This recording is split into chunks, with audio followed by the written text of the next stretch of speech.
Всем привет! В своих видео я показывала обзор вот таких вот лапок для бытовых швейных машин. Вы можете посмотреть на канале, в плейлисте «Все по шитью» там. И я, как и обещала, сделаю отдельное видео по каждой из лапок. Перед просмотром видео просим подписаться на наш новый канал, на котором мы будем показывать свою жизнь, чем мы занимаемся во время отдыха, где ездим, где путешествуем, где живем. Все вам будем показывать. Поэтому канал так и назвали «Покажем все». Подпишитесь. Видео по первой лапке имеется, можете перейти по ссылке в описании и посмотреть. И сегодня я подробно покажу и расскажу, как пользоваться лапкой номер 2. Это лапка для бахромы и букле. Вот так выглядит эта лапка. По серединке мы видим вот такую как бы ступенечку, вот через которую перекидывается нить, получается, для объема, и получается потом бахрома. Мы это все сделаем и все это посмотрим. Вот так выглядит эта лапка. Далее здесь имеется винт. И если открутить винт, можно вот эту пластинку убрать. Тогда эта лапка превращается в обычную универсальную лапку. В данный момент мне это не надо. Я не буду снимать пластину. Хотя давайте покажу уж, раз сказала, да. То есть откручиваем. Вот винтик. И убираем пластину. И вот у нас получается обычная универсальная лапка. В ней можно пришивать все что угодно. Ставлю это все обратно. Так, прикрутила обратно я пластинку. Снимаем лапку, которая у меня была на машинке. Обычным способом, как и все лапки, устанавливаем. Установили. Далее нить протягиваю вот сюда под лапку,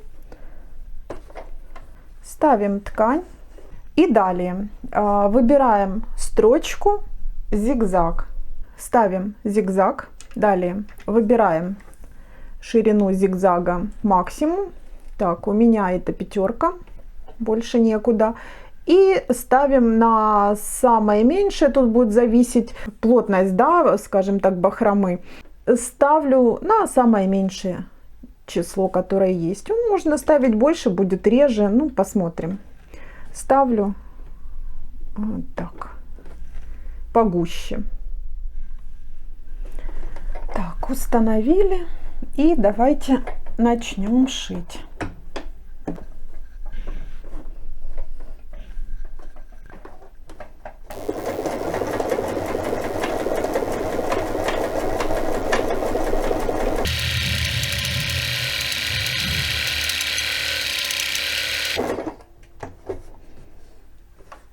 Ну, вот такая строчка получается. Вот, как бы, как букле, да, ниточки. Далее.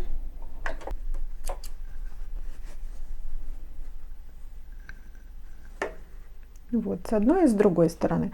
То есть, вот так можно украсить, к примеру, какой-то элемент, да, на одежде. То есть можно даже рисунок сделать и такой строчкой по контуру рисунка пройти, и будет красиво. Далее, сейчас я сделаю точно такую же абсолютно рядом строчку, для того, чтобы сделать немножко другой, скажем так, узор.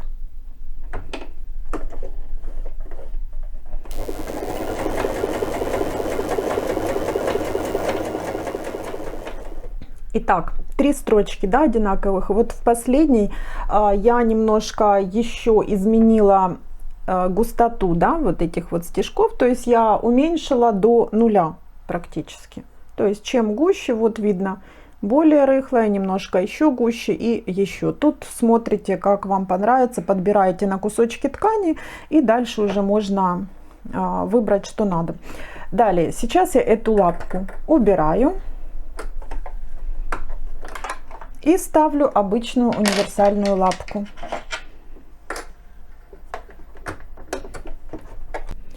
Выбираю стрейчевую строчку, она у меня под номером вот 13, вот, выбираю.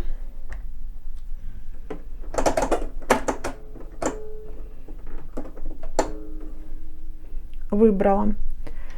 Так, зигзаг убираю, он не нужен, на нолик ставлю.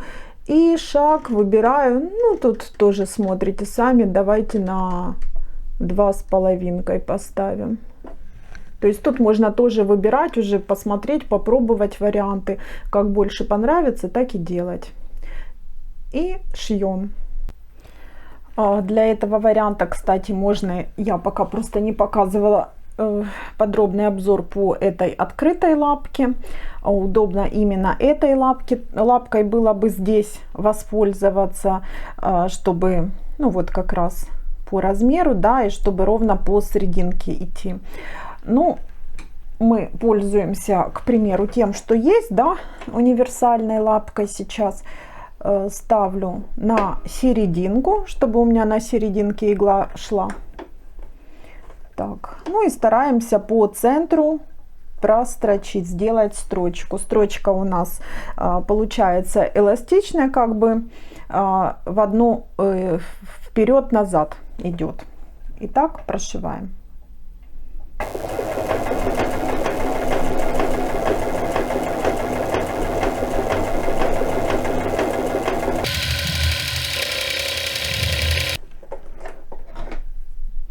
Получается еще, что я не сказала, что нужно перед тем, как тоже шить, подбирать натяжение верхней нити. То есть, если вот здесь я немножко, ну, то есть я сейчас сильно не выискивала там, чтобы идеально было.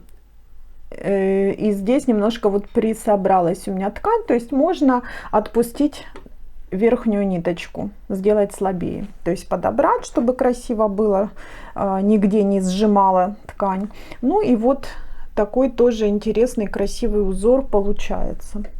Вот с этой стороны он, ну то есть как такой, как орнамент где-то тоже можно сделать на изделии. Так, и третья вот строчка подготовленная, то есть вот все три строчки, они как бы прошиваются изначально одинаково, это я гуще немножко сделала. И здесь мы точно так же пользуемся этой же строчкой эластичной, только прошивать мы будем сейчас не по серединке, а ближе к краю, к любому краю, где вам надо, вот то ли к этому краю, там и прошиваем. Снова таки можно пользоваться не этой лапкой, а вот из набора, к примеру, лапкой тоже пока я не делала подробное видео, это будет все впереди, поэтому если вы не подписаны на канал, то обязательно подпишитесь и также нажмите на колокольчик, чтобы не пропустить следующее видео. Обзоры будут по всем лапкам подробные. И эта лапка для пришивания в стык, да, или по краю изделия, вот чтобы по краю шла, вот мне удобно пользоваться. Но так как мы еще эту лапку не проходили, я буду показывать обычной универсальной лапкой. Ставим к краю, ближе к краю. Так, и стараемся идти ровненько вот к краю. И прошиваем.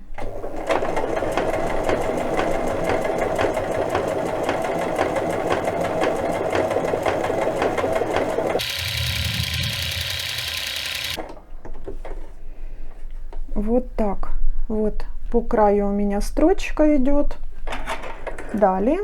Так, тут мы все отрезаем с изнаночной стороны. Так, лишние нитки. И теперь вот ближе к этой строчке мы обрезаем ниточки. Ну вот здесь, видите, не отрегулировала, нужно было отпустить еще немножко верхнюю нить, но в данный момент не критично.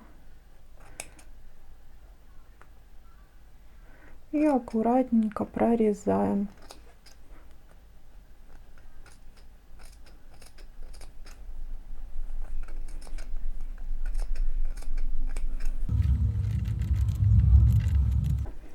Вот так получается. Вот.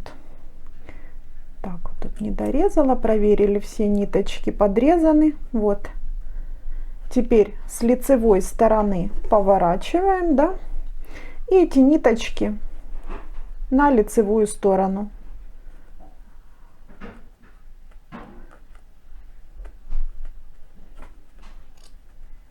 Ну, можно не обязательно делать ножницами, вытаскивать можно чем-нибудь другим, чем удобно. То есть вытягиваем ниточки с изнанки вот на лицо. И вот в итоге получается такая бахрома. Вот, красиво. Не знаю, видно вам? По поводу, так, ну вот с этой стороны так это все выглядит. Мы ниточки перетянули сюда. По поводу вылезет, не вылезет это все, да. Ну вот я перед тем, как делать видео, я все сама пробовала это. Нитки все вот, ну, не выдергиваются, держатся крепенько, все хорошо, но может быть где-то какая-то может вылезти, где там строчкой плохо взялась, но в принципе все нитки держатся вот хорошо. Ну вот тоже как вариант где-то сделать красивую бахрому, такую строчку, тоже интересен. Ну вот мы и рассмотрели, как работает вот такая интересная лапка. Я показала варианты, как можно воспользоваться такой лапкой, для чего она нужна. Пишите ваши комментарии, не забудьте подписаться на канал, не забудьте нажать на колокольчик, чтобы не пропустить следующие видео на моем канале, а видео по лапкам, по шитью у меня будет еще очень много. Поделитесь этим видео с друзьями, чтобы побольше могло увидеть, как этим можно пользоваться. Всем спасибо, всем пока!